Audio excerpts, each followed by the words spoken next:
Hi, my name is Ivan Lam. Today's topic for this episode is artistic integrity versus seeking commercial success. So what are some of the challenges of following a commercial route? It might dilute your art, and after a while of doing commercially successful work, you might not even have your own voice anymore. You might not even follow the true calling of why you become an artist in the first place, and you might just get lost in the mainstream. Mainstream is flowing very quickly. It's like a huge river that's constantly going in one direction, and you have to be in that direction all the time. And I think also it's quite tiring because you're not speaking from your own. Where are you going to get all the power, all the energy to push yourself through other than financial gains? And some of the examples that I want to push out that I think really succinctly encapsulate this is my number one, the pop art godfather. We have Andy Warhol, and also we have Murakami, and lastly Jeff Koons. So these are the three examples. I think they are really commercially successful, and they really know how to use the mainstream marketing. They have a lot of followers, and also their work is totally appealing to the mass market. So, what is artistic integrity? Artistic integrity in the simple form is doing what you want to do, and there's no restriction. Your art would always come first. You would seek not an audience, but an audience of yourself. How do you want to make the work? How big is the work? What color is the work? What is the content of the work? What's the context of the work? It's all about you, right? You are the masters of your own domain. Well, to me, some of the examples of artists that are really integral to their art practice are my number one is Vincent van Gogh. We also have Francis Bacon, and lastly to me is also Marc Rothko.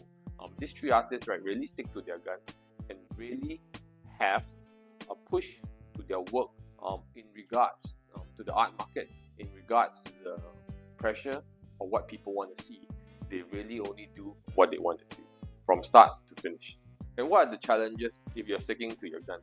The first challenge of having your own vision and sticking to it is it might not resonate with a lot of people, or if your work is so esoteric, it might not even get an audience that you want. And that in the long run could be very detrimental to the artist's career, because not only you do not have a financial stability, people might not appreciate your work, and you might get lost in the sea of commercialization, or you can get lost in the art market. So that's one of the biggest challenges that an artist could face, and it also lead to a very slow or slowest growth career and a limited mainstream recognition. So what are some of the pros of sticking to your guns and having your own artistic integrity? First is you do not have to compromise anything, and it could really allow the artist to produce work that's authentic, meaningful, and also true to their intention.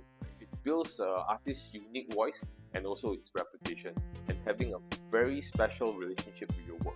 That is the pros.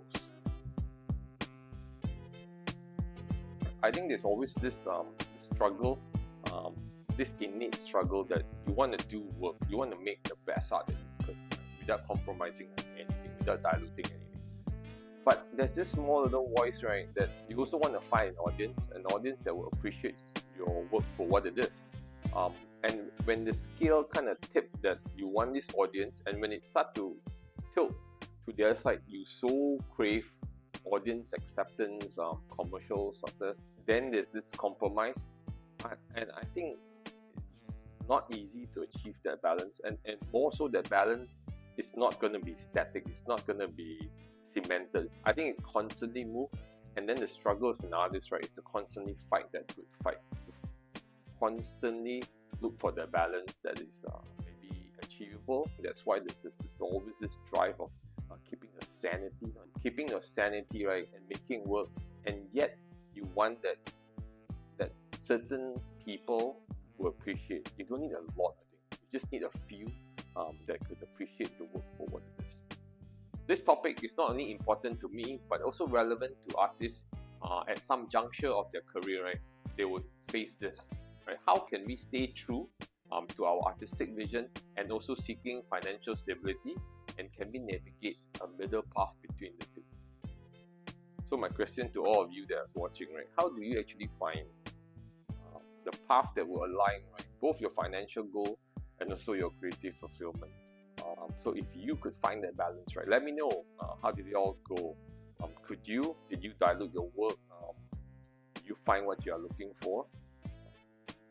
Yeah, I would love to hear from you guys. So for our next topic, right, this is what I had in mind. As a role as an artist, right, there's just so many things that an artist needs to do these days, right? Got to go to the studio, got to make work, got to market himself, got to talk to the gallery people, got to organize, and then got to set up the social media account, right? On TikTok, YouTube, make videos, right? How much can an artist do, really? I think it's all kind of related, but actually you come to think of it, right? This modern day and age, right? An artist is just not an artist. If you're just going to be in the studio making your work, is it enough? Is it not enough? They need to do more? Let's explore this on the next topic.